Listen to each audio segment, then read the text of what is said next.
Holy shit, it's Friday and you are still alive. That's right. You have not been vaporized and you are still here, and that means you got to show up for stand-up. That's the show I do here each and every day. If I'm here, you have to be here. I'm barely here today. I'm not going to lie to you. It is Friday. I don't know how we made it through the week with all of the blockbuster stories and scandals and a major new war front. It's been a lot. So if you're overwhelmed by the news this week, well, you can't possibly be alone. I cover it for a living, and I don't know how to even talk about today's headlines because there's so many huge stories from the last 24 hours. Normally, I try to emphasize the bigger, more impactful ones first, but this whole week has been flooded because you also had the midterm election primaries, and obviously, again, everything coming out of the Middle East is just so horrific and tragic and stupid. And then, of course, yesterday, Kristi Noem gets fired and replaced by Mark Wayne, who can't even patrol the border between his two first names, somebody wrote. I thought was funny. Joining me to discuss everything today, I've got our friend Professor Eric Segall from Georgia State University, who's got some really great, good career news that will benefit us all. And I've got J.L. Cauvin, who recently ran for Congress, the hilarious comedian and commentator. Lots to talk with him. Also, obviously, a very talented lawyer.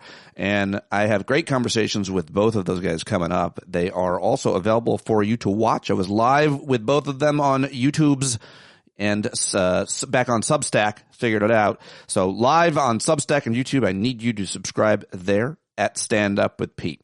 Last night, I hosted a hangout for paid subscribers, and it was real fun and fascinating. And we had a very interesting conversation about AI, how you're using it for your work and your life, for advice.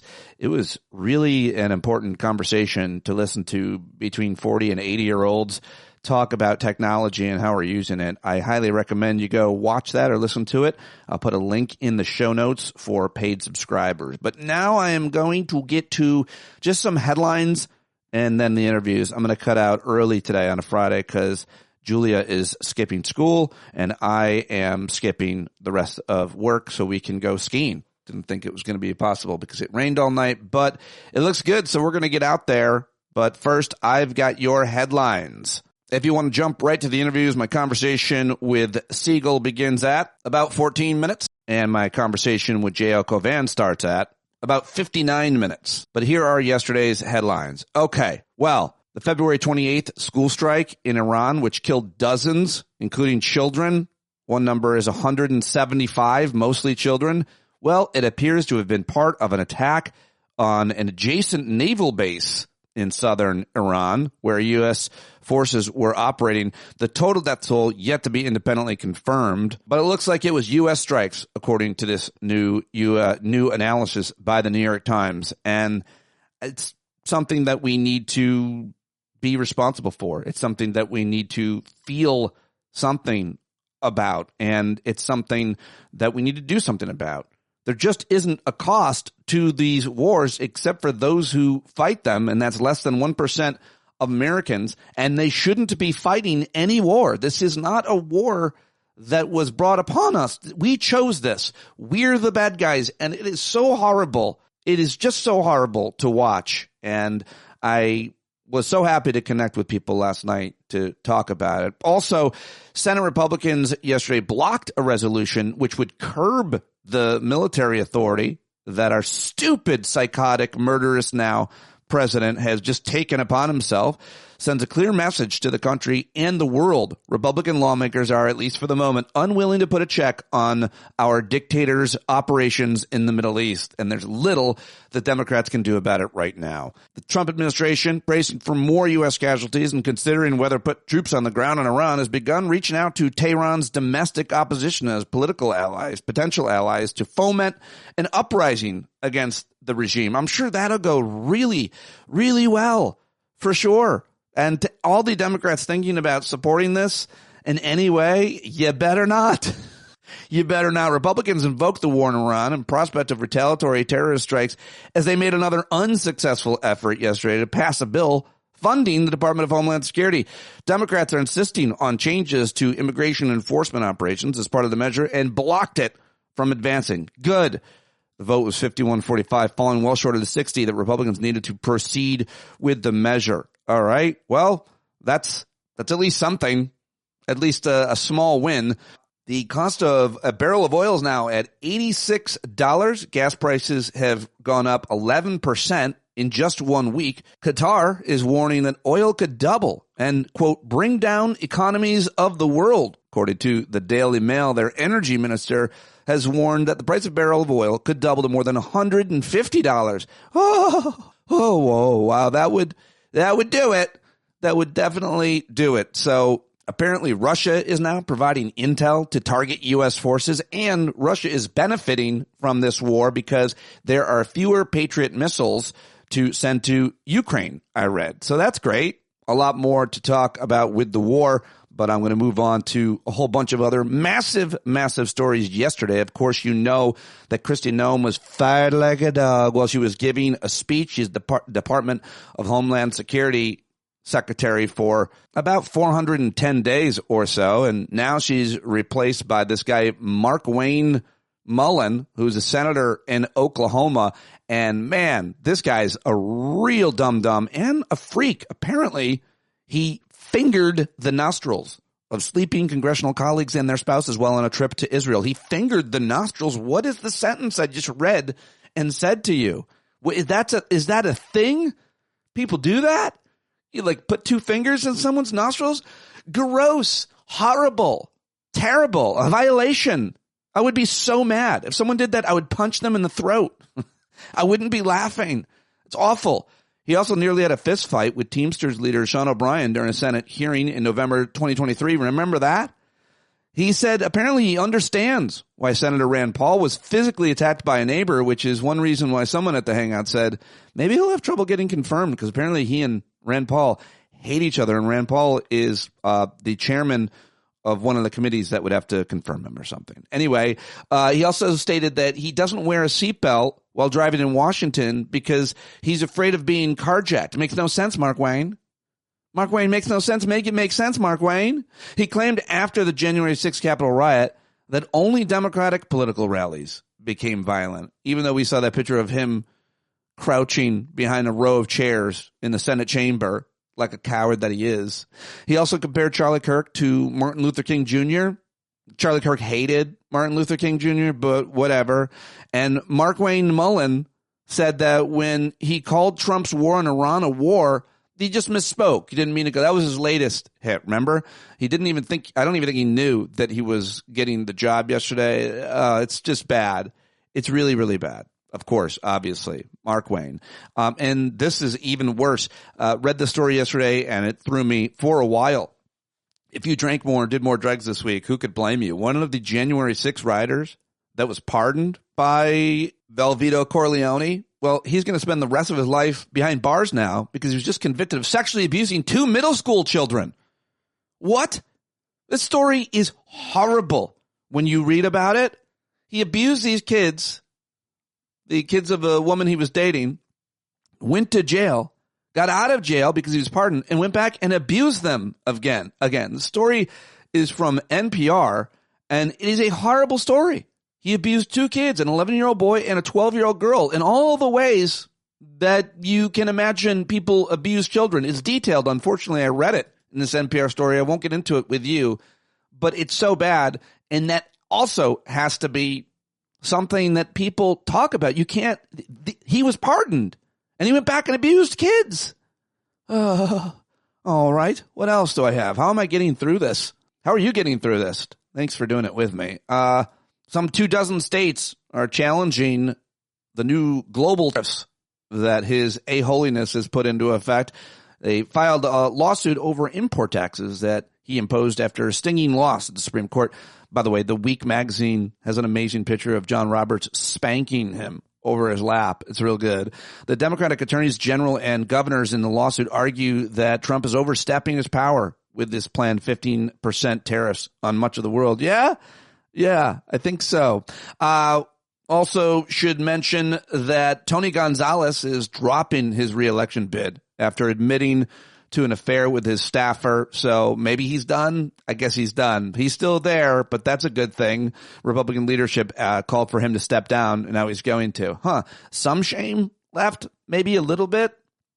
But wait, another massive story. Yeah, the Department of Justice yesterday released this interview with a woman saying that Donald Trump sexually assaulted her as a minor. Several FBI documents yesterday describing interviews with a woman who accused him of sexually assaulting her as a minor. And what are we to think of it? Did it happen? I have no idea how people are coming through this, if the woman is still alive.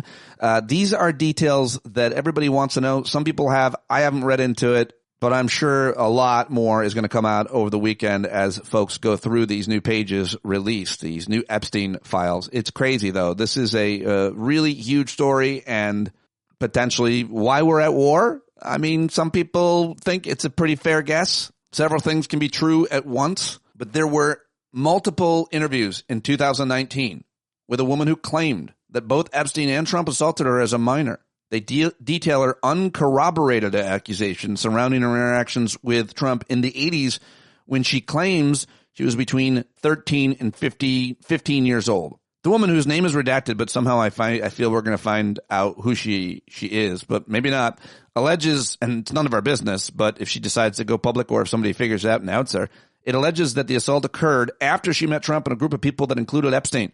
Trump allegedly asked the others to leave the room before, according to the FBI notes, mentioned something to the effect of, "Let me teach you how little girls are supposed to be." That's what she is saying. The allegations go on to claim that he attempted to make her perform oral sex on him. The woman claims she bit his penis, to which Trump responded by striking her and having her removed from the room. You've heard these details, right? Have you heard these details? This is either true or it's not. The FBI has not substantiated the allegations made in these interviews. Trump has repeatedly denied all wrongdoing. The Department of Justice noted in a statement yesterday, including the 3 note documents from these interviews, it identified 15 documents that have been incorrectly deemed duplicates. Will we ever learn more? Will the allegations be corroborated? Will people believe whatever they want to believe? It's a lot. It's a lot to think about. It's a lot to consider.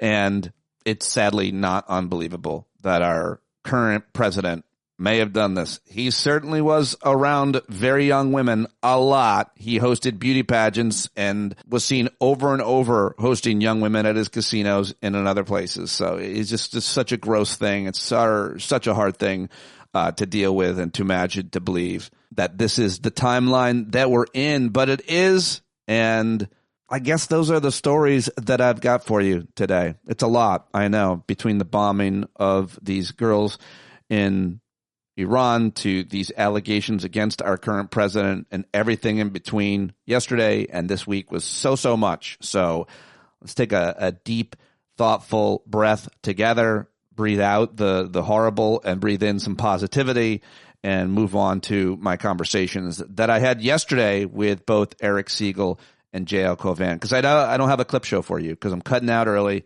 and I hosted the Hangout for 3 hours last night. I might come back and do one later if I get lonely and bored tonight because there's a lot to go through. But right now I'm going to toss right to the interviews that I've got for you today. 2 great conversations. You can watch them on YouTube and Substack. I hope you're subscribed over there. I can't do any of this without your support. Patreon.com/Pete Dominick is the place to support this show with a paid subscription, and hopefully you'll consider joining us in person in Las Vegas, April 9th through 12th at PodJam 3 with J.L. Cauvin, and the Black Guy Who Tips, Rod and Karen, will also be there and hopefully bring their audience and friends. So should be a great time. I'm really looking forward to seeing many of you out there. All right, let's get to my conversation with Eric Segall first. We talked about his great news that he's going to be the executive director of a new Democracy Center, part of Georgia State University. We opened with that and went from there. You should follow him on Blue Sky.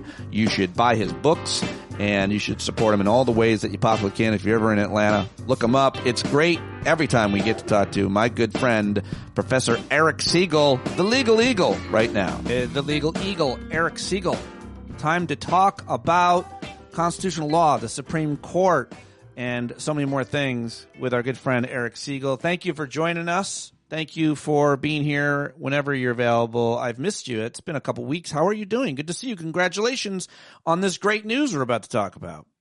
Thank you. Yes, it was announced just a couple of days ago that a very prominent Georgia lawyer, also someone who has represented Common Cause, someone who's represented John Lewis, challenging the filibuster, argued many times in the Supreme Court, Emmett Bondurant, and his wife, a former Justice O'Connor clerk, Jane Fahey, in their great generosity and their kind of fear for our democracy, have given Georgia State a large amount of money to start the Emmett Bondurant Center for Constitutional Law, Practice, and Democracy.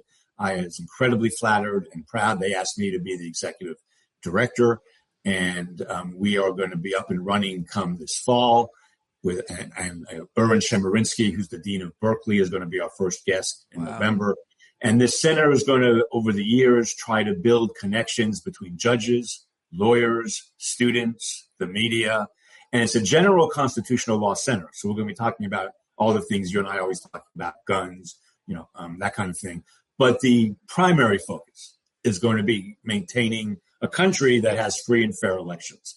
And that is in great jeopardy as I speak to you this morning. And Emmett is 88 years old and has devoted his life to free and fair elections. And I'm just very excited to announce this. It's great for the school. It's a good way for me to spend my last few years trying to build this up and make it a real player out in the world. We plan on filing amicus briefs, and it's nonpartisan. Don't get me wrong. This is a nonpartisan center, though I think there are issues about our democracy that cut across partisan lines, and we're obviously going to be concerned about that. But mostly, we're going to try to return our country to, help in the fight to return our country to some sort of constitutional normalcy, because we are not in a normal period of time right now. We can get into it in a minute, but leaving aside voting rights, which we should talk about, the Second Amendment argument on this week bordered on insane. Well, it literally bordered on insane. I want to get to that. I want to tease that. It's a good little tease. But I do just want to say this really is, I want to make a big deal out of this for you. You're my good friend. You've been so good to us over the years, and we thought you were retiring. You talked about potentially retiring, and now you have become the executive director of this new center at Georgia State. And it's a really big deal. And I want to just take a minute to give you your flowers and say congratulations to you and to us, because this is going to be a really great center, an initiative. There he is. I'm sharing the picture. He's 88 years old, Emmett Bondurant. And you and him knew John Lewis. And I just want to take a moment there, because he inspires a lot of your work and your thoughts and your philosophy. What was Mr. Bondurant's relationship with John Lewis, and how does kind of his spirit persevere in the Center for Constitutional Law, Practice, and Democracy? So to give the right context to that, we have to go back to 1963. I was 5 years old, and you weren't even a thought in your parents' head at that moment. And Emmett was a 26-year-old first-year associate at a big Atlanta law firm who had written a thesis at Harvard Law School about voting rights. And in 1963, the whole idea of one person, one vote was just about to get started by the Supreme Court. And Emmett brought was the lawyer of record in a case called Westbury versus Sanders, where he was challenging Georgia's way of doing elections. That was not one person, one vote. And at 26 years old, he was the youngest person at that moment in time to have argued in front of the Supreme Court. He won that case. And it was a very controversial case in Georgia, as you can imagine, because race relations in 1963 were at an all-time zenith. Brown had not really been implemented yet. And this was a huge, huge decision. So that's 1963. He then spent the next, 50 years of his life, in addition to being a corporate lawyer, being Common Cause's lawyer. Of course, if you're involved in civil rights in Georgia, that means you know John Lewis. And in 2000, the representative from my district before he sadly passed away. So Emmett recruited me in 2019 to help him represent John Lewis, who he had a personal relationship with, challenging the filibuster. and claiming it was unconstitutional. But before we could get to the merits or whether the filibuster really is unconstitutional, we had to overcome a standing problem. Standing is one of my areas of expertise. I did not know that you were an expert in standing. Yes, that is one of my main areas. And I told him we were going to lose. And Emmett is one, and I've heard, and I'm very friendly with him, but from other lawyers, you would hear the same thing. One of the reasons Emmett was so successful in his career was he's kind of like Michael Jordan and Jack Nicklaus. And I'll tell you what I mean. Wow, that is quite a... Yeah, no, it's high praise, but it's true. Jack Nicklaus was once asked, what is the biggest putt you've ever missed in a tournament? And Jack Nicklaus looked into the camera and said, I've never missed a putt. Some putts haven't gone in, but I've never missed a putt. And of course, Michael Jordan thought every shot he was going to take was always going to go in. Emmett never saw a case he thought he would lose. Now, he knew he would lose some cases, but his attitude was the most competitive isn't even the right word. He just goes into everything with incredible confidence. We did lose that standing filibuster argument in the D.C. Court of Appeals. I was at counsel table when we lost that argument. We did our best. The law was against us, and I told Emmett that all along. But his spirit of trying to preserve our democracy, of battling for voting rights, of battling for better race relations. This is a man who argued 2 cases in the Supreme Court, one in 1963, one in 2019, the famous Rucho case, the redistricting case. That's the longest apart any person has ever argued in the Supreme Court, that amount of time. And he's just an Atlanta legend. And his wife is a fabulous attorney turned minister for a non-denominational church. She is a powerhouse, and she is actually going to be the head of our board of advisors for the first couple of years. And working with them, we hope to make a serious difference in the Southeast on everything from voting rights to redistricting to race relations to reproductive rights is going to be a very big part of this. And of course, also to dealing with the insanity of the court's Second Amendment jurisprudence. But the main focus is going to be trying to get this country back to free and fair elections. Well, I love it. I love it a lot. You're the executive director. Will you still be a professor? Will you still be teaching classes at Georgia State? Or are you going to be managing the center? So right now I teach 3 classes a year. Plus I do my scholarship, my media, my committee work. I'll be down to 2 classes a year because I will be diverting a lot of my energies to getting this center, up and running, in the news, well-funded. That there are a lot of con law centers in this country, but very few of them are at universities, but very few of them are backed by people like Emmett and Jane, 2 true heroes to a lot of things you and I care about. So I will teach 1 class less. But actually, Pete, as you said to the audience, I was thinking of in a couple of years probably retiring, but this has given me a new lease. This is a whole new type of work for me. And I hope to leave behind to Georgia State a fully active, well-funded center that can take part in constitutional conversations among teachers, students, and judges. By the way, in a very practical way. One of the great things about Emmett and Jane are they believe in constitution, like I do, they believe in constitutional law on the ground. We're not talking high theory. We're not talking about theoretical debates that 10 law professors in the country care about. We're talking about programs for students, lawyers, judges, the media, the public, educating them all in ways that further American democracy and further our constitutional system, both of which are in enormous jeopardy as I utter these words.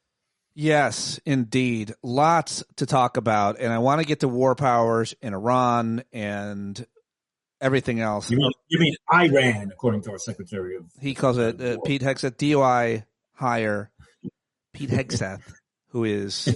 He doesn't believe that, his pastor is Doug Wilson. You know who this guy is? The whatever name of his church is, like the Reform Evangelical, some kind of crazy Christian nationalist thing. Have you heard of him? I know the Christian nationalist base he appeals to. Well, they specifically don't think, they don't like the 19th Amendment very much. They want to get rid of women voting. I mean, this is crazy what is happening right now with the influence of Christian nationalists at every echelon, every level of the federal government and everywhere else. We saw this. Sorry, Pete, to interrupt. We saw this coming with Project 2025, which you might remember Trump disclaimed when he was running for president, but virtually, many of those people are now in his government. And these are people who really want a patriarchy. I mean, Project 25, Kevin Roberts, the guy who runs that, said he wants patriarchy. They think our country is better with women at home and men in the workplace. That's what they think. It's unbelievably pernicious. It's unbelievably terrible. And it's hard to believe it's happening in 2026. I wish that men could stay home and women could be in the workplace. I agree. Yes. I would sign 100%. right up for that. I don't know too many men whose wives are the sole breadwinners and they stay home for like years and years. But I'm sure there's a podcast dedicated to them. Anyway. Well, I have a very close friend who became the primary, caregiver at home starting in 1991. His wife was deputy director of the CDC and very happy in the CDC. And he raised two boys, and he did an amazing job as a father and an amazing job as a parent. An incredibly smart guy, but he chose this life. And I think we'd be better off if more men chose that life and more women ran the world. Rachel says in the live chat, I wish one parent could stay home, but alas, we need a double income. Yeah. It's crazy. Yes. That's the craziest thing, difference between our generation and that before mine, and you're somewhere in between that, my parents. But anyway, I want to talk with you, of course, about Iran and the war powers. But first, let me just share with everybody this article of yours over at Dorf on Law. It is titled Guns, Drugs, and Supreme Court Insanity. Because while don't show that picture. Pete, don't show that picture with guns, drugs, and insanity, because that'll get me in trouble. Wrong. I had the wrong. Let me be clear that Emmett has no drugs, no guns, no insanity. He may have a gun, but no for insanity. People listening, I hilariously had the picture of Emmett and his wife and Eric. And my dean. And your dean. Is that who that is? All right. Well, here we go. Here it is. Drugs, guns, and Supreme Court insanity. On Monday, when we were very much distracted by a war in Iran that had started over the weekend and a lot more, the Supreme Court heard an oral argument called United States versus Himani, which you write, raises the issue whether a federal law prohibiting the possession of guns by a person, quote, is unlawful, user of, or addicted to any controlled substance, end quote, violates the Second Amendment. The defendant in Hermani admitted to using marijuana about every other day. The FBI searched his home, found a Glock 9mm pistol, 60 grams of marijuana, and 4.7 grams of cocaine. The prosecution's case rested solely on the defendant's habitual use of marijuana, which is how the government currently defines unlawful user. You've talked about this before the argument. What did you hear during the argument? Why so much insanity? Because under Justice Thomas's incoherent and insane decision in the Bruin versus New York case, which, by the way, struck down in 1911 New York law on the grounds of history and tradition, just pause on that for a moment, but leaving that aside, Justice Thomas in that case wrote that in Second Amendment cases, when the government passes a law regulating guns, it must show that a similar law was passed in 1791 or maybe in 1868 when the 14th Amendment was passed. And unless the government can show similar gun laws at the founding, they can't pass these laws. What the state or the city or the federal government is not allowed to do is come into court and say, the reasons for this law are X, Y, and Z, and those reasons justify the law and outweigh the right to own guns. That whole analysis, which is how we do constitutional law in every other area. What right are you asserting? Okay, you're asserting, let's say, a First Amendment right. The question then becomes, why is the government abridging your First Amendment right? And then we balance the two things. What's the government reason? How strong is the right? That analysis is off limits. So because of that, almost the entire argument was spent trying to debate whether laws in 1791 that made it illegal for drunkards, that's a direct quote, drunkards, to have guns, are similar enough to the drug laws we have today, which the federal government has said, if you use drugs, you can't have a gun. whether those laws are similar enough, which led to things like Justice Gorsuch talking about, I'm not making this up, it's in the blog post. Justice Gorsuch spent a lot of time asking about Thomas Jefferson's, James Madison's, John Adams' drinking habits and how much they drank. And would they, you can read it from there if you want. I can't see it well enough to read it. It's down a little bit, but it's really insane. Meanwhile, Justice We have to remember the founding era. John Adams took a tankard of hard cider with his breakfast every day. James Madison reportedly drank a pint of whiskey every day. Thomas Jefferson said he wasn't much of a user of alcohol. He had only 3 or 4 glasses of wine a night. Okay? And are they all habitual drunkards who would be properly disarmed for life under your theory? That's what Gorsuch argued. That's direct quote from Gorsuch's mouth. I mean, we're literally talking about the drinking habits of the founding generation to decide if a law today prohibiting people from owning guns while they are, quote, habitual users of marijuana is constitutional. It got worse. Justice Kavanaugh asked the question, can you bar someone from driving a car if they use drugs? Thank you, Justice Kavanaugh, for that. That question is actually irrelevant if we don't care about modern times, because obviously there were no cars at the founding. But Justice Barrett was eerily concerned about prescription drugs, which I don't think they had at the founding.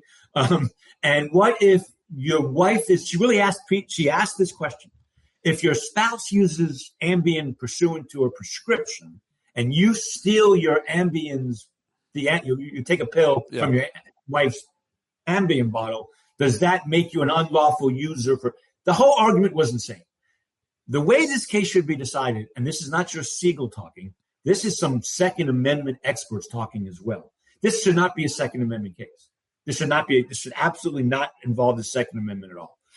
It is obviously constitutional for the federal government to outlaw people who use drugs on a regular basis from owning guns. That should be obvious to everybody.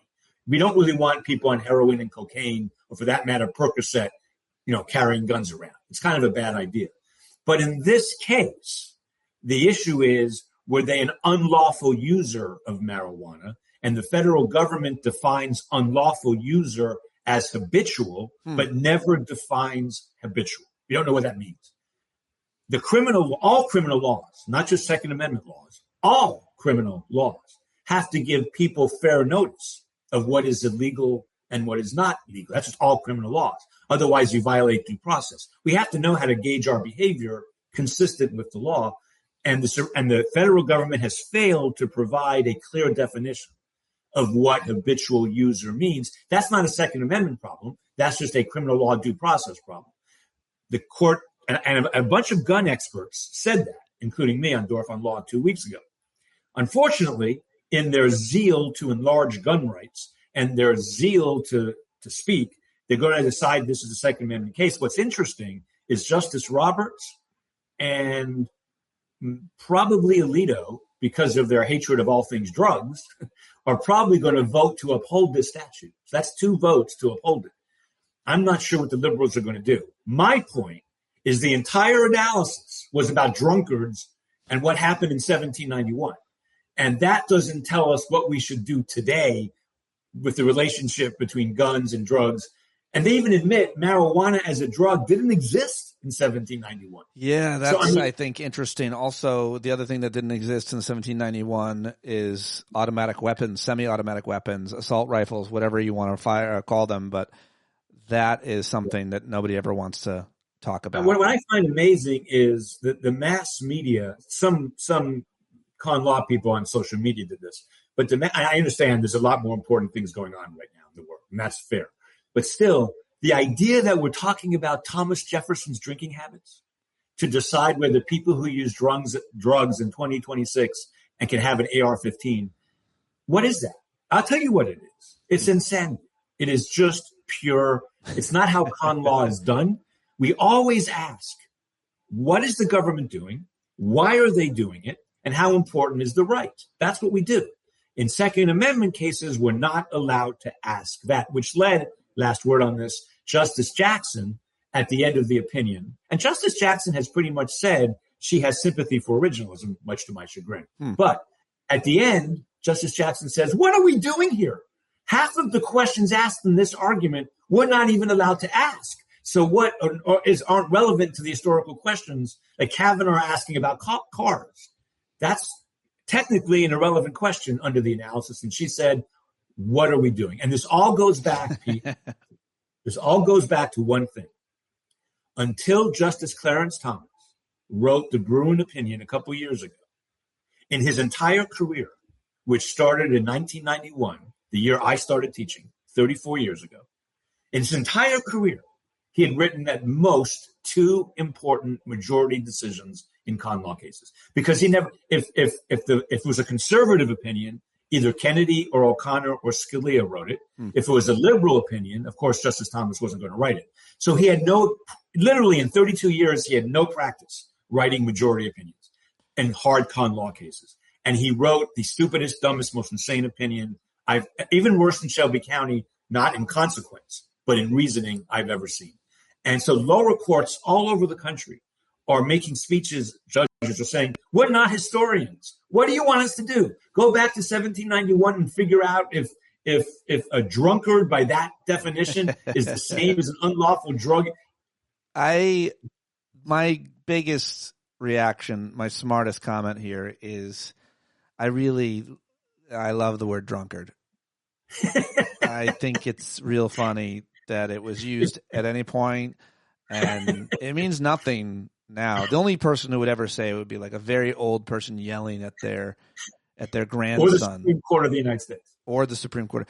All right, let me ask you about another gun-related case, though we don't know the conclusion of the case you just argued. We will. I don't know that it changes anything tremendous amount, the ruling. It may not. It depends how they But the argument is insane, and read more about it. Of course, but let me just ask you about this. This week, a jury convicted a guy of second-degree murder and more than 24 other charges in this case in your state, in Georgia, involving his 14-year-old son. His name is Colin Gray, I think, who allegedly used guns that he bought. So his dad buys the 14-year-old guns and a gun, and on September 4th, he killed 2 teachers and 2 students inside a high school in Georgia, Appalachia, and injured 9 others. And so this is a really big deal, a change. What happened? This jury convicted the dad?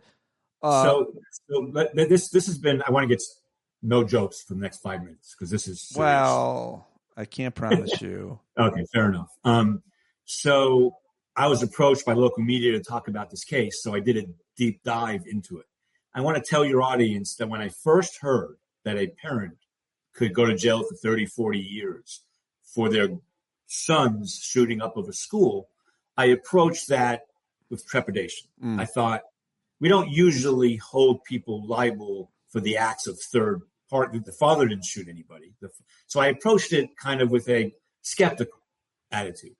But as soon as I got into it, and by the way, there's only been one case in American history before this one, a case out of Michigan, where a parent was held liable for a felony for their child using guns in this kind of way. Only one case ever. But when I got into the facts, Pete, this case is such a reflection of our current gun madness. So let me just go into it a little bit. This kid was troubled his entire life, starting in 2nd grade. Mental illness, all kinds of things. He was in and out of schools. He missed the entire 8th grade, Pete. He missed the entire 8th grade.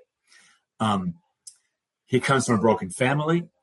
And a year before the shooting, police came to hit the house and said, your son has a website that is very alarming to us, where he's threatening all kinds of things. Now, it definitely came from the son's computer, but the son claimed he was hacked.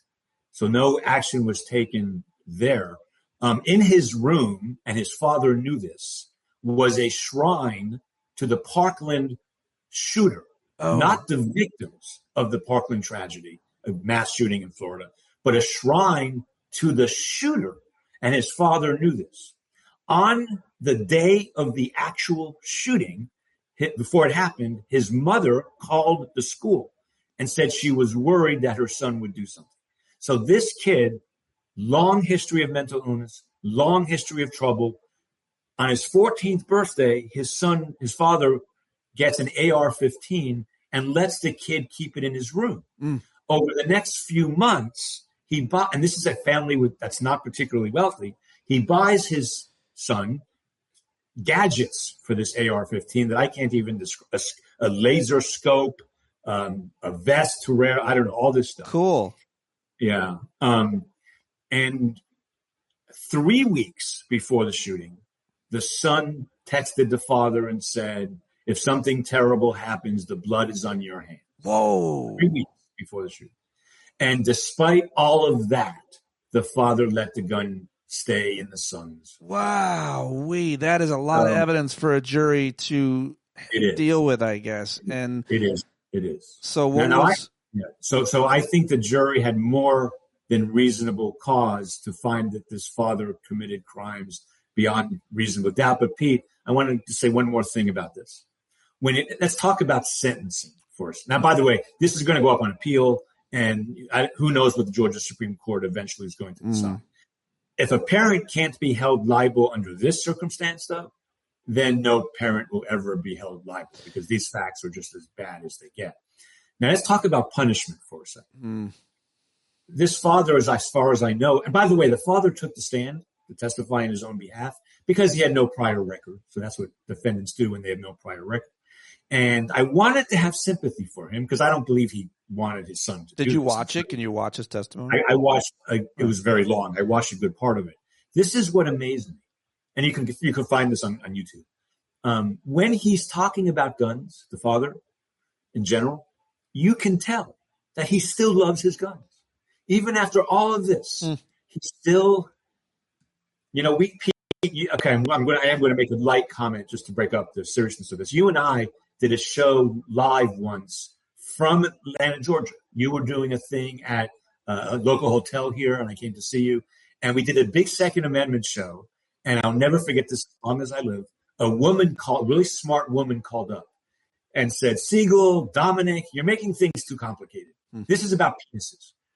This is about men who see the gun as extension of their penises. And it was a great phone call, and we both thought it was, the way this father talked about guns after this tragedy just shook me to the core. I mean, anyway, when it comes to punishment, though, I do think he needs to spend probably some time in prison as a message to other parents. But I would not give him a long prison sentence. And this may be bad for the victims, so I know I'm speaking tentatively here. But I think what the victims would probably prefer, because he's a relatively smart guy, it seems like, is I'd rather say, all right, your sentence is 2-3 years, pick a number. And then you're on parole for basically the rest of your life. And you must go around and talk to other parents about the mistakes you made. Because you know what I found out researching this, Pete, that I didn't know until I researched this, and I'm embarrassed I didn't know this. I knew Georgia prohibited minors from having handguns unless there's some very narrow exceptions. In the state of Georgia, and I think this is true in many states, and under federal law, there is no age requirement for the possession of what are called long rifles, AR-15s. A 5-year-old in Georgia is allowed to have an AR-15. It is absolutely insane. What we need more than punishing this parent is laws that make it illegal for minors to have assault weapons. Well, what are we doing? What are we doing? So I would give this guy a choice. If the Georgia Supreme Court upholds his guilty verdict, I would give him a choice. Spend many, many, many years in prison because 4 people died, 9 were injured, and a community is never going to be the same again. Small community, or devote your non-working hours for the rest of your life to making sure this never happens again. Yeah, well, maybe he's not going to be the most effective messenger on that. I don't know if you can make someone be good at that, but I do like your idea and your solution. Can a judge kind of always be creative and make up now that you get 2 years and then you're going to have to go serve sandwiches at the sandwich shop because you yelled at a person who worked at the sandwich shop? You can't make someone do that, but you can constitutionally give them a choice. Either spend X amount of time in prison or do this. There's some limits on that. It used to be the case that rapists were given the choice of lifetime in prison or whatever, or being castrated. Castrated. I was going to say cut off. Really? But I think that's no longer a thing that happens. But that happened for a long time. It's a good week when Eric Segal's on Stand Up, says my friend Steve Chase. Hey, Steve. And hey, everybody else watching live. Thank you for joining us. I've got to ask you before I run out of time. I'll be talking to J.L. Cauvin later, and he'll probably say something about this interview. He loves you. He's a big fan. But coming up, I'm a big fan of his. I got to ask war powers and what Congress's responsibility is. And I guess probably most importantly, we've heard a lot of this week, and unfortunately a lot through the last 10 to 20 years, the history of when they were used, when it was voted on. Hear a lot of different terminology and a lot of different constitutional interpretations. You hear this thing called AUMF. This was authorization of military force, and that's been what I feel like American presidents have been riding on since. But not this time. Since 9/11, they didn't get that this time. Where do you want to start? The history, the Constitution? Let's start at the beginning. Speaking of the founding fathers, some of the things they did were brilliant and really smart. And these were slave-owning white, men, but they did some smart things.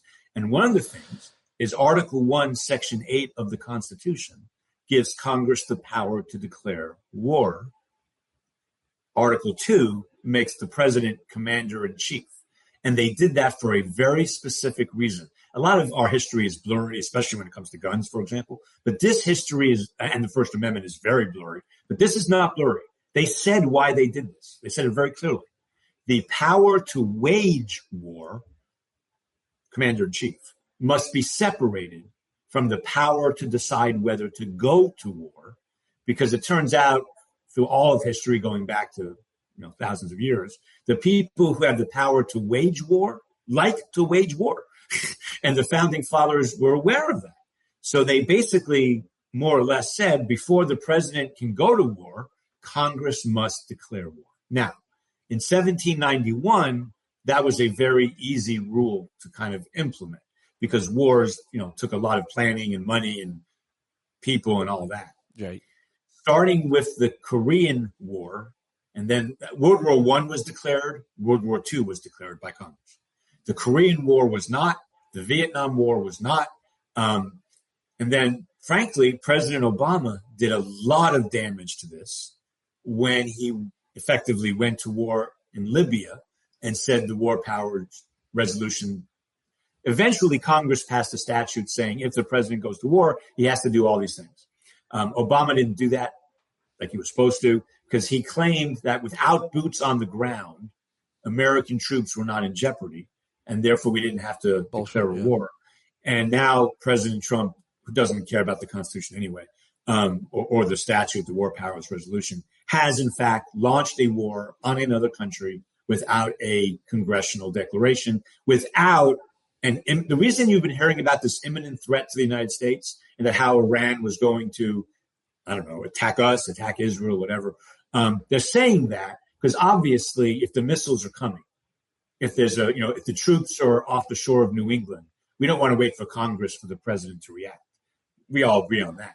But that's not this. There is no real evidence that Iran was imminently going to do something terrible to us or even one of our close allies. Although today, the commander-in-chief said there was. He's like, we had information. I think he said either that or that they were about to get a nuclear weapon. Either way, it's a complete lie about the imminent issue. Yeah. Yeah.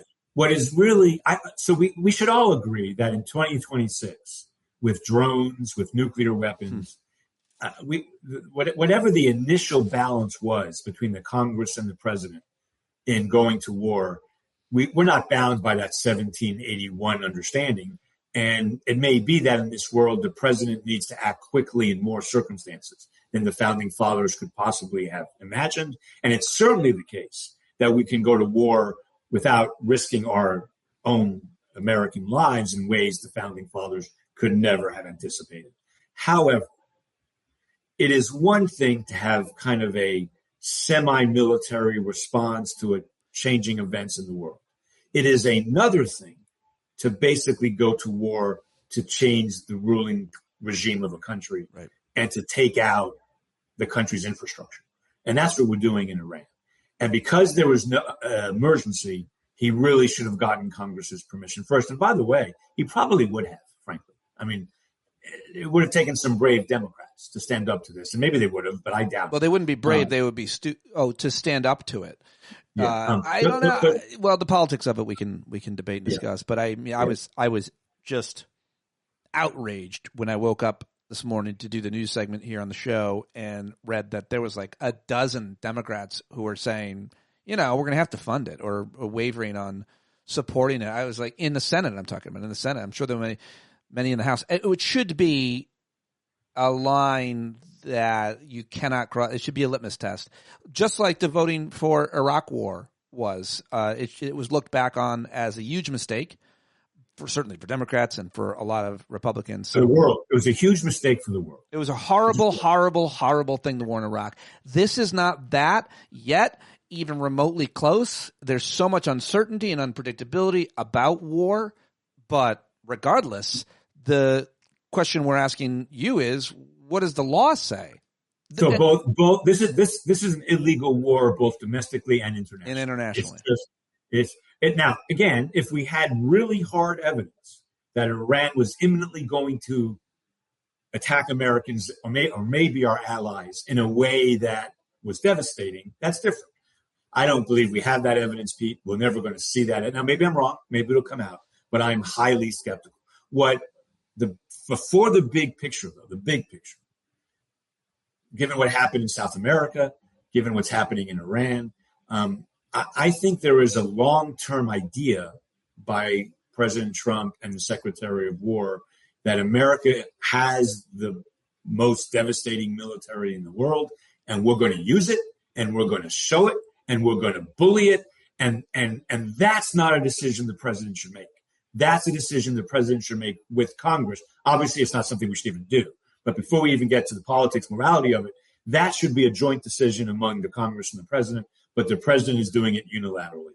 And if you listen to the Secretary of Defense's, I refuse to say his name, Secretary of War's rhetoric, it is really scary.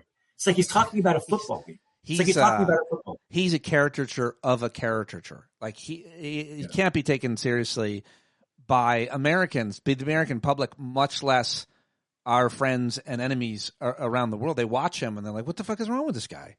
What is he doing? It's almost like he's taking pleasure in killing people. There's like no doubt he's taking pleasure in killing people. No doubt about it. No doubt about it. Loves it. It's really crazy. And the other irony, of course, is throughout his career, Donald Trump criticized Barack Obama and Hillary Clinton for warmongering. Yeah. And even in 2011, he said Obama's going to go to war with Iran to win the election. I mean, he's been critical of aggressive posturing towards Iran until about 3 weeks ago. They're also playing down, like they're also, you heard yesterday where the Secretary of Defense and the president's spokeswoman were basically saying that the media, the journalists were over-reporting on the deaths or prominently placing them or whatever to make the president look bad. And everybody was like, in the history of America's wars, one thing has been pretty consistent, and you can talk about for whatever reasons, but all of the media, liberal media, conservative media, corporate media, independent media, the network news used to roll up the names, didn't it, during the Vietnam War on the television screen? And if you die in a war in America, or shit, I think if you die on a training mission and they got a photo handy and the family's already been informed, it eventually makes its way to some point in the newspaper or now on websites. It's a ridiculous thing to say. It makes them look so bad.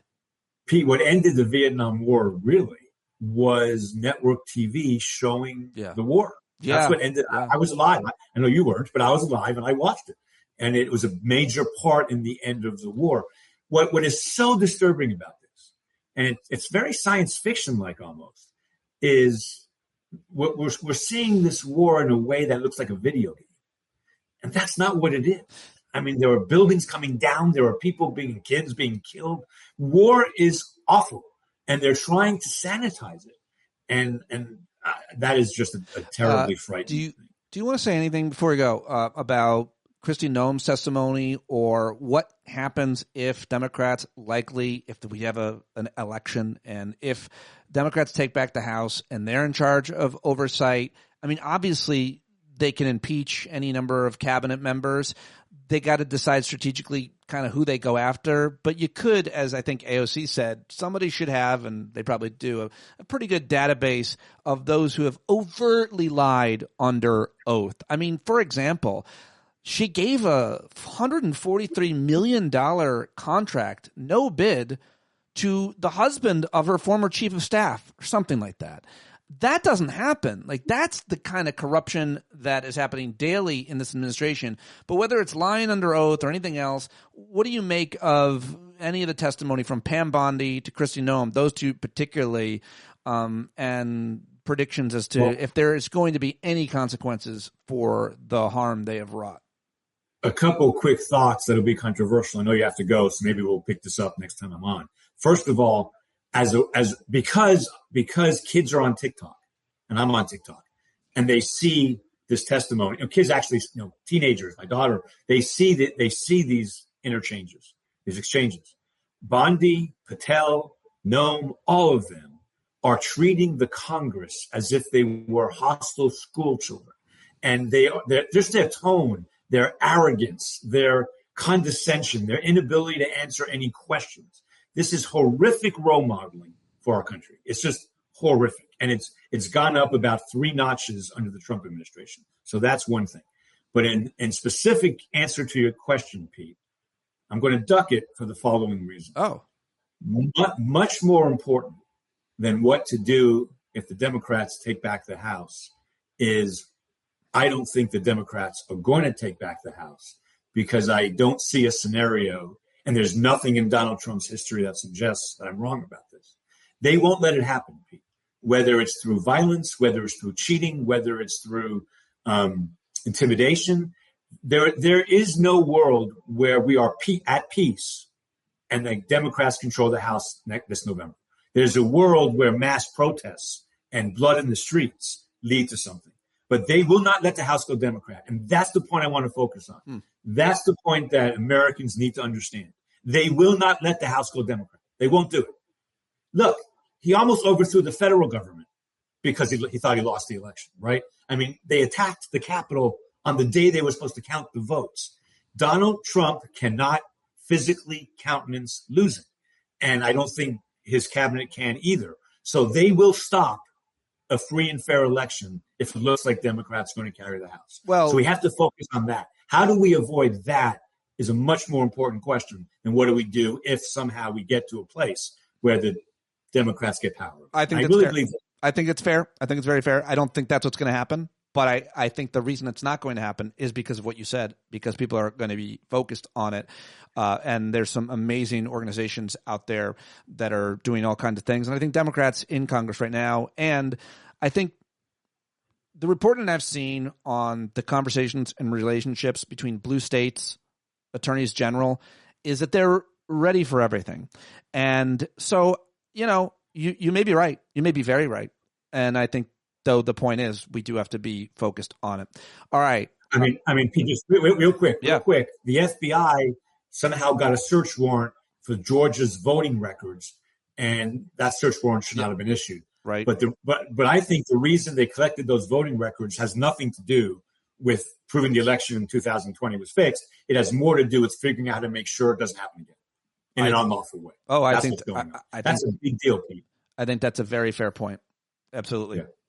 Okay, I'm going to let you go. I appreciate this very much. Congratulations on your new appointment and the new center at Georgia State. It's very, very cool, and everybody should go and support you and all your work that you'll be doing there. I'm very excited to see what comes out of it. Thank you very much for joining me, sir, as always. Thank you, my friend. All right, there he goes, Eric Segall. Hope you like that. Follow him on Blue Sky. Congrats to him. Very excited that he's going to be running this new center in Atlanta, Georgia State. And always a great time talking to him, learn a lot from him. Also caught up with J.L. Cauvin yesterday. He is a hilarious comedian and writer and impressionist. Nobody does better impressions than our friend J.L. Cauvin. He recently ran for Congress in New Jersey's 11th. He came up short, but it was a valiant effort. Really proud of him. He is also a lawyer at a very important nonprofit in New York that keeps people in their homes, keeps them from being evicted and being homeless. He has been fighting that problem for a while now, and real smart guy. Always love talking to him. Love the way that he looks at these issues and frames them up for us, and I always learn a lot from him and have some great laughs. So let's do it right now with our friend J.L. Cauvin. Go support him, listen to his podcasts, get a cameo, and he should be with us out in Las Vegas. So very much looking forward to that. Let's do it. Here it is. I'm really happy to have you here to react to everything that's happening in the world. You liked my biracial snow joke. I did like that biracial snow joke, and I found some biracial snow later on that I sent to you. I like all your biracial material. Every biracial joke you make, I'm here for it because I feel like you have the integrity and credibility to make such jokes. Thank you. It was a biracial. I just found out my dad is actually an Italian guy. My mom had an affair. Oh, so wow. That really undoes a lot. I thought you were going to say you found out your father was Adam Sandler, which would have made a lot of sense as well, although the age, he'd had to have been pretty young. Yeah, I mean, that would be one of those Mary Jo Kopechne. Was that her? Oh, she one of the teachers who had the affair with the student? Whatever? Or was she? No, I think she was the woman who Ted Kennedy killed. I'm sorry. Oh, God. That's technically, she also couldn't be my mom for other reasons. What is that woman's name? Who's the original, like the OG? I think she just passed away. A teacher who, like a female woman who had raped a young man. Is that the name you're looking for? I think, but I don't know, and I can't remember, and I don't care. Moving on. Okay. I want to move on. I say forcibly seduced. That's the term I use, but okay. I can't believe. I don't know. I'm not keeping up with all the new left terminology. Sorry. Yeah. So, first of all, I want to ask you, a lot of people are now referring to New Jersey 11, the district that you ran for Congress in. You and several other candidates, there were about 50 of them. Mary Kay Letourneau. Thank you. Thank you, Kim. So look, Kopechne, Letourneau, know, potato. Let's have both women are dead. Oh, Kim Nyborg. Good call in the live chat. So I love that last name, by the way. I've never told her this, but I do. Nyborg? Yeah, it's like a Negro cyborg. Oh, wow. I wonder if she's ever heard that, but now I'm sure she's never going to stop thinking about it. So, well done. You just ruined her family. Well, those would be the cyborgs that are, better athletes than just the regular cyborg. Anyway. Okay. All right. Well, they not in hockey. That's true. I went to, no joke, I was at Black History Night at the New York Rangers game last week. Yep. And they gave a check to one organization in Brooklyn that I guess services black people for something. And that was it. There literally was no history to share. I wish I was kidding. Boy. It was very much like the joke in Airplane, like here's a leaflet on famous Jewish athletes. This was like, here's a tweet on somebody black that once attended a Ranger game, and we're done. So anyway, yes, moving on. Well, you're the only person. I mean, there's been so many takes given on the Olympics and the U.S. hockey team thing. Yeah. And there's a bunch of things I want to ask you about. We haven't talked in a while. I want to go through a lightning round to get your reaction and interpretation. And we always love the way you frame things here on the show and in your mind, in your crazy brain, crazy, brilliant, original brain. And so you're a hockey fan and you're biracial and you are a misogynist. I can make these jokes again now that you're not running for Congress because I don't care if people take me seriously or not.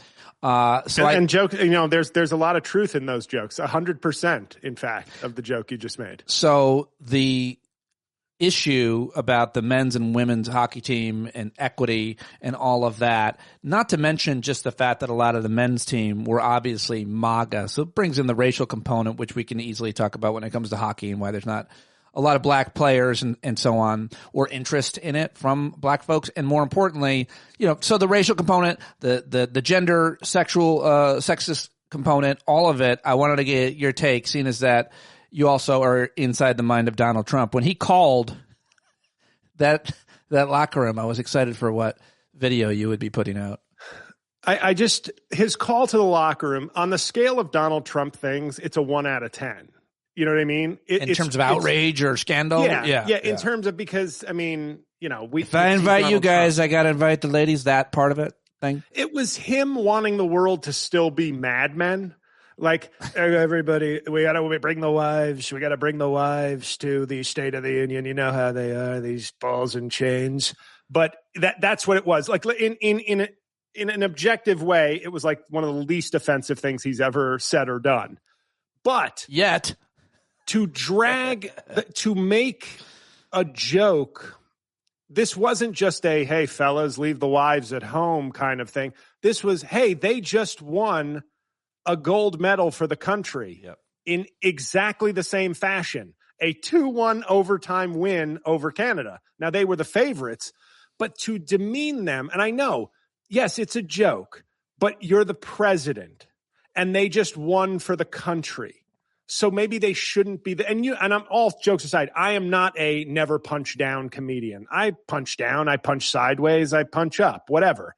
But it's, as the president in that moment, to sort of use fellow champions because they are women as the butt of a joke, it's another, dude, can't you just act like the fucking president one time? He really needed to make that gold about himself, says Benny in the live chat. And Kash Patel showed up. And just describe and then we'll move on to more important issues, more recent, obviously the war and everything else. But like when you saw Kash Patel in there and drinking beer and wearing medals, I think he put on someone's medal, which I think is a weird thing to do. Matthew Tkachuk, who has the mullet to prove that he is the most MAGA guy on the Olympic hockey team. What did you make of how just the cringe factor, how weird that would be for almost anybody to be in that locker room if they weren't like listen, I don't think spouses or children are generally invited into the initial original celebration. They start to come in a little bit later or whatever.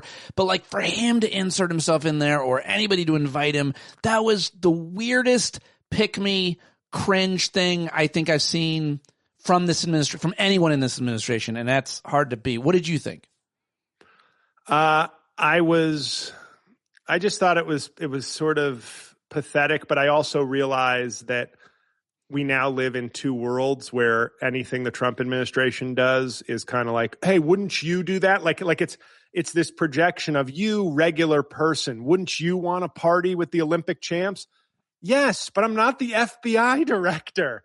Like, you can't remove the dignity, the context of the position and then like act like that doesn't matter.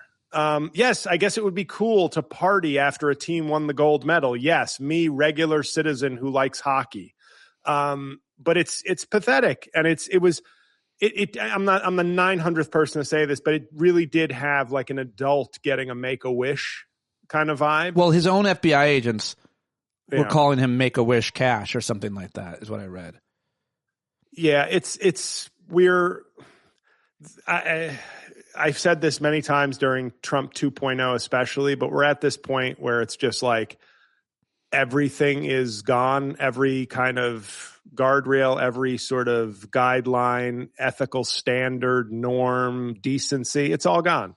It's all like, and it's all gone, not because people like us don't still believe in them, but enough of the country doesn't anymore. You know, when you have half the country who doesn't give a shit about propriety or decency, right? Then the country doesn't care about them. Not half. Huh? We're not half that doesn't care about decency, do you think? I think there's more than half of Americans that like those videos that circulate with former President Obama doing anything. You see these videos you ever see just out of nowhere, it's like a palate cleanser, a timeline cleanser, just Obama just any day of his presidency. To paraphrase Obama, though, if you want me to believe that more than half the country feels that way, don't vote. There you go. Like social media posts don't make the country. All right, let me ask you about what you took away from your congressional run in New Jersey 11, why so many people are referring to specifically what happened there. And I think my understanding is that the Israeli lobby, the main interest group AIPAC, donated a lot of money, and it didn't work. Their guy didn't win, or it backfired. There's a lot of really interesting analysis, but it seems like there's a whole bunch of political analysts that are looking at that district that you ran in for a number of reasons. Why are they referring to it, and are they right with their takeaways? Yeah, AIPAC, it was quite stunning because they didn't kind of come out and fully endorse a different candidate. There were suspicions over who they were endorsing or trying to promote, but they really made their mission to attack Tom Malinowski. And what was interesting about it was he did tell like what I call a Sir story on the campaign trail. It was like the one and only time it was like a Trump-like story, because he said, AIPAC spoke to me and they said, Tom, you're just too independent. And I said, that sounds like a story Trump would say. They definitely didn't say it in that way. But the point being, they wanted to take him out apparently because he's 93% pro-Israel instead of 100%. And they just turned it into an anti-ICE campaign because that was the issue that would galvanize people. But then that led to the sort of most left-wing, high-profile candidate in the race winning, Ana Lilia Mejia, who's a Bernie-backed candidate. And I think a buddy of mine said to me, unless AIPAC's goal was to try and get Mejia in as like, and then frame her as too anti-Israel and too radical left, and then maybe that would help the Republican, except this district was redrawn a few years ago to be more safely Democratic. So I don't, it honestly feels like the lobby may have been drunk with power, to be honest. Like they just assumed they could like do whatever they wanted, inject money into the race and have it turn. I don't know what they were thinking, to be honest. Lots of other issues that I want to ask you about for sure. We could spend a lot more time on that one, but I just want to ask you about, have you been following this Congressman Tony Gonzalez, who had an affair with the staffer who then killed herself, and he's still in Congress and he's still running? I think he's up for a runoff in Texas. Did you pay any attention to that, or did you pay any attention to? Is this the woman who lit herself on fire? She killed herself. Yeah. Talk about a conscious uncoupling. That was horrific, and the joke and what happened. But yeah, have I been following it? I know basically what you just told me and what I shared. I asked you that. I asked you about the whole thing with Kristi Noem and Corey Lewandowski, because these kinds of sex scandals used to absolutely sink someone's career. And of course, it's just worth mentioning that, and the allegations, I guess, about Kristi Noem, but it seems like the worst kept secret, that she's having some kind of inappropriate or sexual relationship. Repeated videos. I have videos in my archives from a couple of years ago mocking Corey Lewandowski and Kristi Noem for having sex. I had heard that's been years. That's been going on for years. The fact that he slept, I don't mean to, you called me a misogynist, so I'm gonna lean in, I guess. Not to use a feminist phrase, of course, like some beta cuck. But he was with Hope Hicks also. Corey Lewandowski dated Hope Hicks, who is a White House staffer aide. Yeah. Yeah. I feel like that's really, to quote Indiana Jones in The Last Crusade, he chose poorly by going with Noem. That's your big takeaway, is that she's not as attractive. That's what I'm hearing you say. I mean, she's aging like milk. Kristi Noem. We're not in that space yet where I can't be a little shallow in my mockery of the worst people on earth. No, it's fine. Listen, I'm all right with it about specific women, and specifically Kristi Noem, who looks like she had a blind plastic surgeon. I don't know what happened or what she did to her face. But nonetheless, there she was testifying yesterday, getting hammered by a whole bunch of Democrats. I do hear she did go to a top 5 surgeon in Pierre, South Dakota. Oh, it was a top 5 plastic surgeon in Pierre. Is Pierre, South Dakota? I don't know. I hope I'm right on that one. I definitely. Yes, nailed. Well done. had to ask you, obviously, about what you think of this latest. Well, just before we get to Iran, Epstein, I saw that there's going to be a new batch of Epstein files coming out. It's like, what world do we live in? It's hard to keep track of how many files have been or not been released, but we're now going to see this back in the news, obviously, as it should be. Hi, Cookie. Cookie's barking. Cookie does not like this. Cookie, is from Tennessee. Donald Trump is her president, and she knows where you're headed with this, and she doesn't like it. I will say this. Has Larry Ellison secured the rights to the Epstein files? Because he could release them on Paramount Plus. I mean,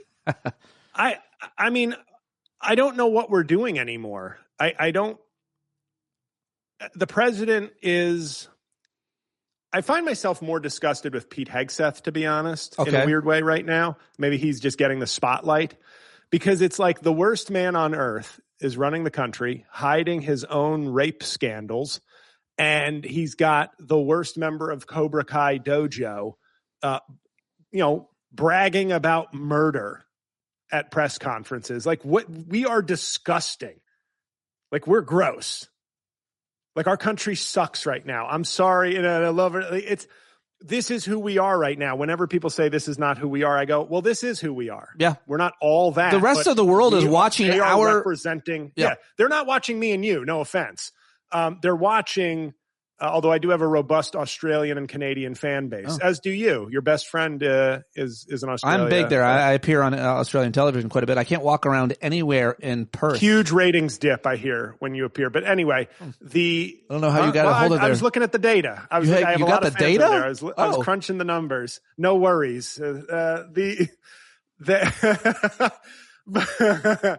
But that is who we are to the world, because that's who's speaking for us. That's who's in charge of our military and in charge of our government. And I wish I had more nuanced thoughts on this at this point, but I have said before, the re-election of Donald Trump, I put in my Mount Rushmore of shames of America, along with slavery, Jim Crow, and the genocide of natives. No doubt about it. And I think that's worth always mentioning, repeating, and keeping a perspective, because I don't think anybody can argue. Well, I'd love to see some people say Korematsu, the internment of Japanese Americans, and here's why I say no. Roosevelt didn't campaign on that. That was kind of oh shit, we're at war, let's make a horrible decision. Yeah. And then we have, as a country, cast shame on that decision, have paid reparations. So we both made a more impromptu, horrible decision, and then have come to regret it and apologize for it. Trump, re-electing him he is doing what he said he would do. So this was a premeditated crime against America, re-electing a traitor. Yes. So that's why I put it in the top 4. I genuinely think American history should and must regard his first term could have been one of those aberrations. Terrible guy, terrible choice. Country learned its lesson. By re-electing him, as he campaigned on vengeance and bigotry and hate, and has even lied on the few things he promised his supporters, and attempted a coup when he lost. Well, that's through trade. Traitor was my sort of blanket term for that. But yeah, I think he is one of the 4 worst things in this country's history. Let me ask you specifically about one of the worst things that he has done, which is start a war in Iran. How do you see this latest action? I mean, he started a war in Iran. I mean, he campaigned that he wouldn't be the war guy. He's bombed more countries than anybody now. All the analysis is fascinating, but I just can't believe we're here. I still kind of am holding on to the fact that he killed General Soleimani his first term within days and bombed Iran within days of his second term. And this is just be a little bit more of that. There weren't really terrible consequences, at least right away, as a result. But I don't think this is that. They sank a battleship yesterday. They're bombing the shit out of the country with the Israelis. What do you make of it?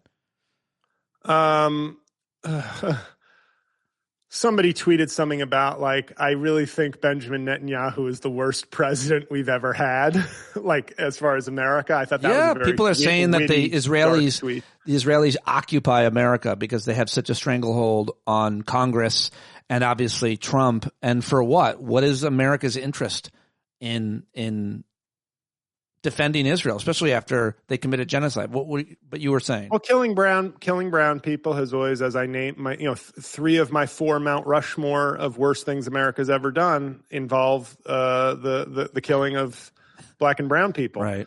I think it's so odd because it really doesn't matter. An illegal war is an illegal war, but it is salt in the wound just seeing how he and Hegseth sort of conduct themselves. It's very kid with a magnifying glass on burning ants. It's very bro. It's very frat bro. We wish it was the world was a 1980s action movie. Like at some point they're just going to like bring topless women on for random nudes during press conferences. Like we all liked in 80s action movies. Like, oh, this is the random scene where we have to go to a strip club for 30 seconds because men coming to 80s action movies want broken limbs, kicks to the face, gunshots, and breasts. And so that's the only thing I think missing right now from we had a press conference. A Marine broke his arm yesterday in the doorway while protesting. Yeah. So we had that yesterday. Like a Segall, like a Steven Segall move. By the way, that video I never watched it.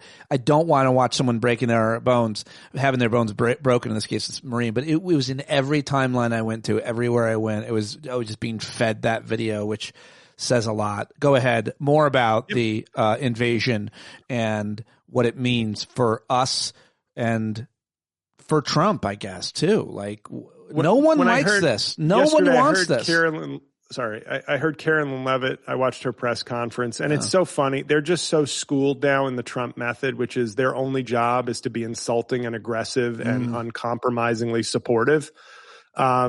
She said, for 4 years, we had a stupid and incompetent president. Now I'm listening to this going, this is how you're rallying the country to support this war, right? By calling the man who got the most votes in history in 2020 a stupid and incompetent person.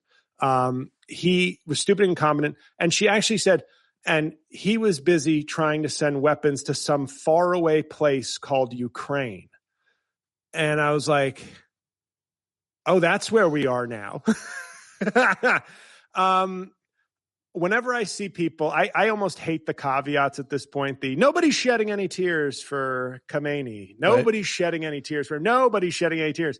And I was like, how many people who would shed tears if that was revisited upon us? And all of a sudden you woke up to breaking news with Donald Trump. A missile was shoved up Donald Trump's ass last night and he exploded all over the White House.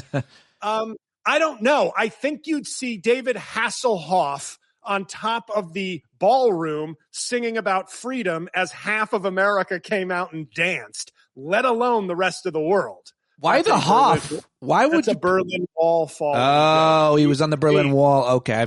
Jesus, that was I'm younger than you. Deep cut. Also, a lot of people in the live chat reacting harshly at your pronunciation of Segall.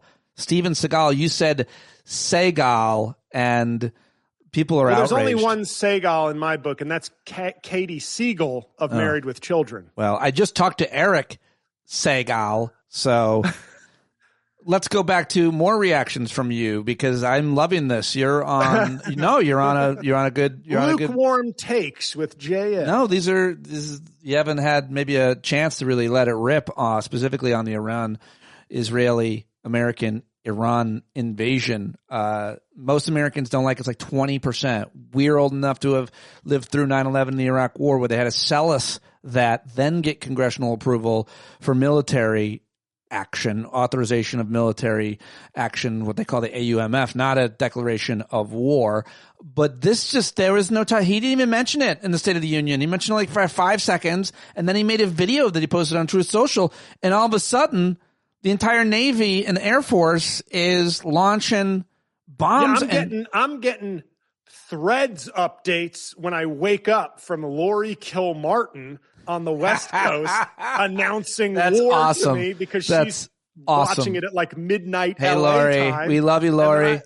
And then I wake up at like 6 a.m. and I'm like, wait, what happened? Just breaking following news from Lori Kilmartin, comedian and West writer Coast office. Lori Kilmartin, a great follow anywhere you go, and a great comedian. But I see her timeline. It feeds me everything. That's how you learned of it. I'll let her know. Yeah, but I think, I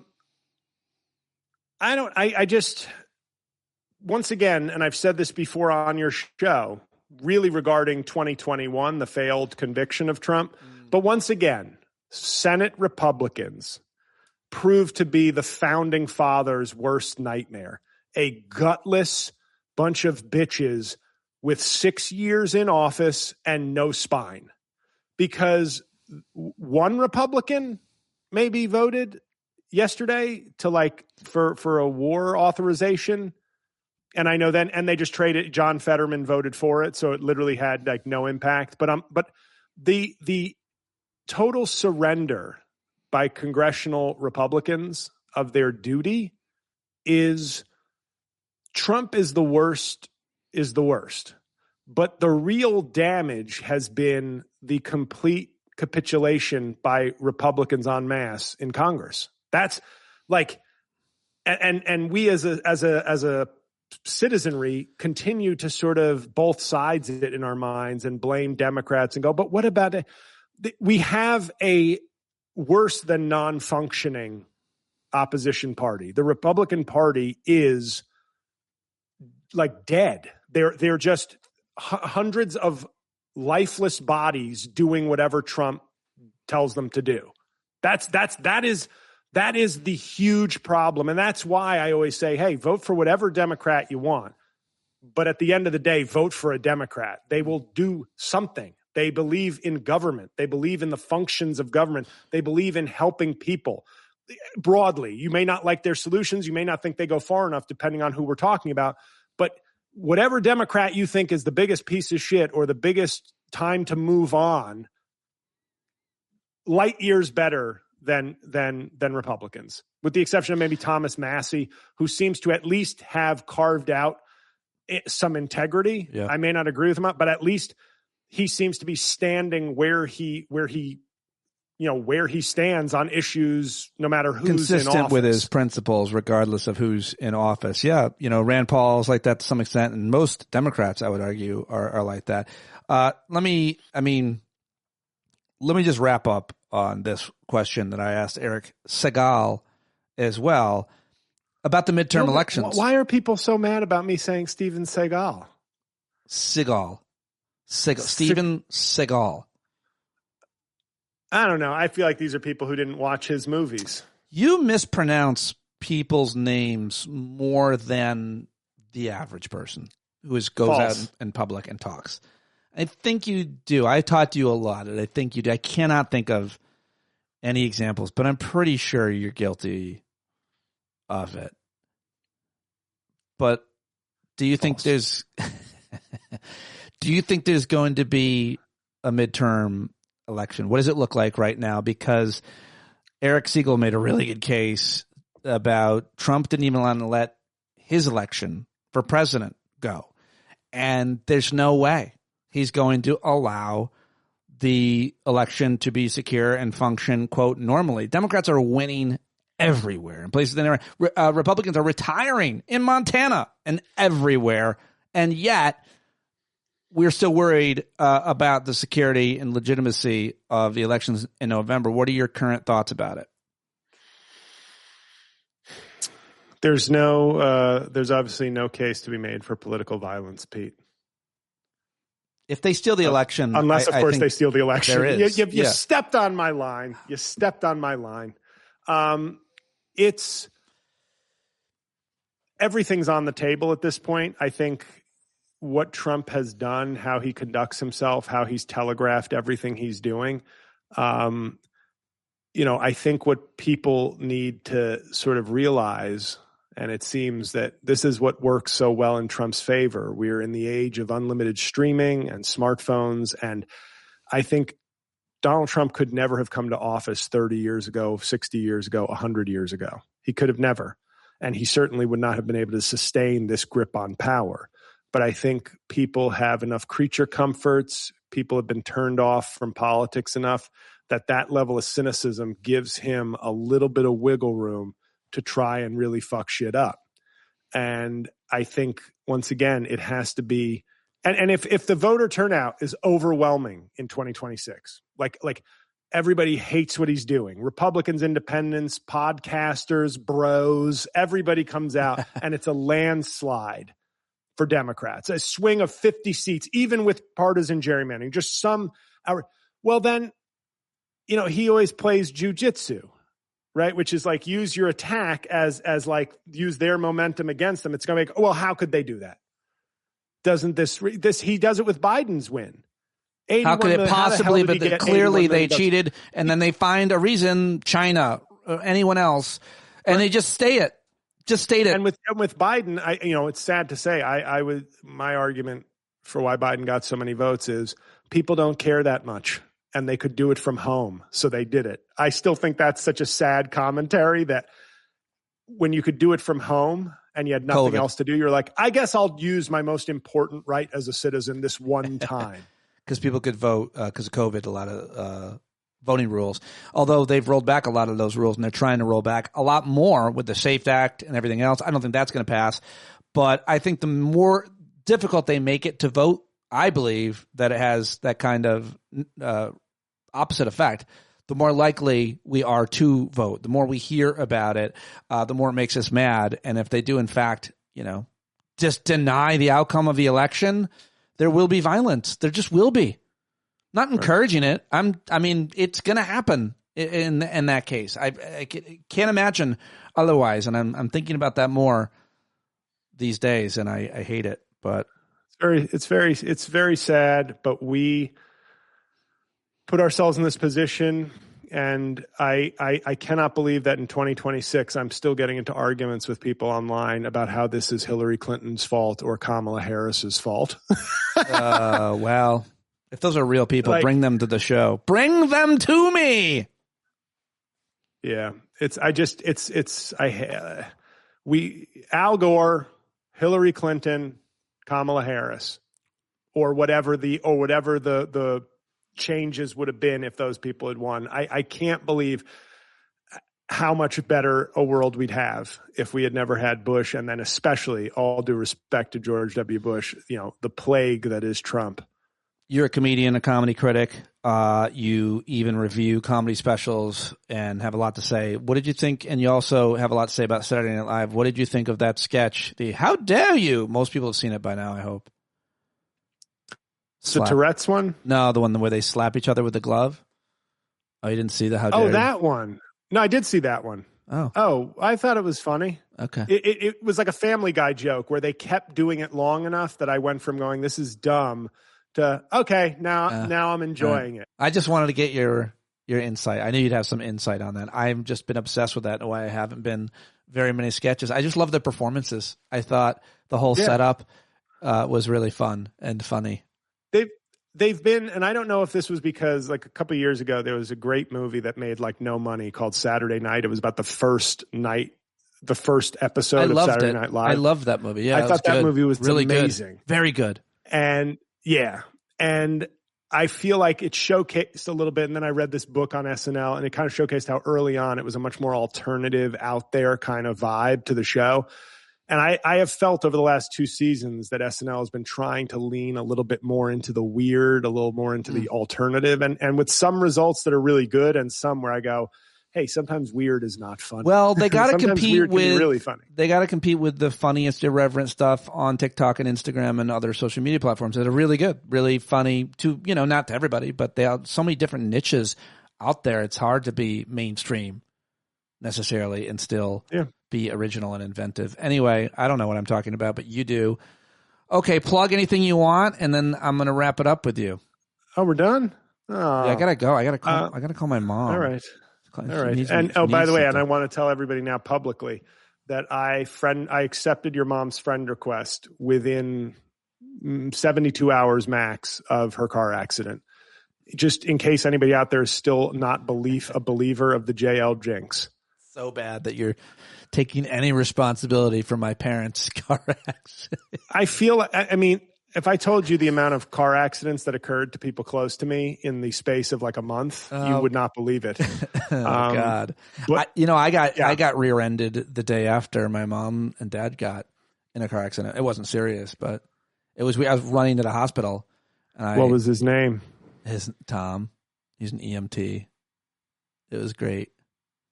I was on Adam Sank's podcast. He was watching us earlier. JL and I know Adam, very funny comedian, and like just he's very gay and talks a lot about sex. And I love it. He's been on the show. Really smart guy, political guy. He's what I call sex too positive. And I did his show, and he asked me about my own penis a lot, like in the interview. Like, it was like he was interviewing my penis, and it might be jarring for this audience to hear. But if that's something you're interested in, me talking to a gay man about gay stuff and me, then check that out, JL. I think you'll really like it. Yeah, Sank. I'm a big fan of Adam Sank, and I've said it before on this very show. But it is always annoying when I open up Instagram. Yeah. And, you're like, oh, there's a man in like leather briefs and nipple clamps as the first photo. Hey, child sitting next to me on the train as I open up Instagram. Sorry about that. I'm obviously exaggerating only slightly. I'm trying to find the image that he shared to promote it, because it is me and then two shirtless men. Here it is. Here it is. Hold on. I'll share it with everybody. And my friends in Australia, who you mentioned, just went nuts for it. Here it is. For people listening, they're going to miss out. But it's just me in a normal picture, and then two guys with no shirts. What do you think? It's great. It's it's they're angling for a certain demo. All right, bud. Thank you very much. I appreciate you joining me. Pod Jam, April 9th. See it in Vegas, everybody. All right, JL Cauvin, everybody. Always great when we get to talk with JL. Always enjoy it. It's been way too long. Looking forward to hanging out with them in Las Vegas and with you as well. Get your tickets now. There's a link at the top of the show notes today and every day from now till April 9th when Pod Jam happens.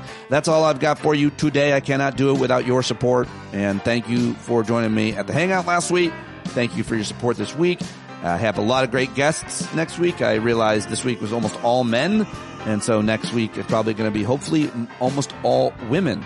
And I got some great new guests lined up as well next week. So looking forward to that. That is all I've got for you. Let me know who you want me to talk to. Let me know what you think. StandUpWithPete@gmail.com. Be the change you want to see in the world, you bumblebees. I love you.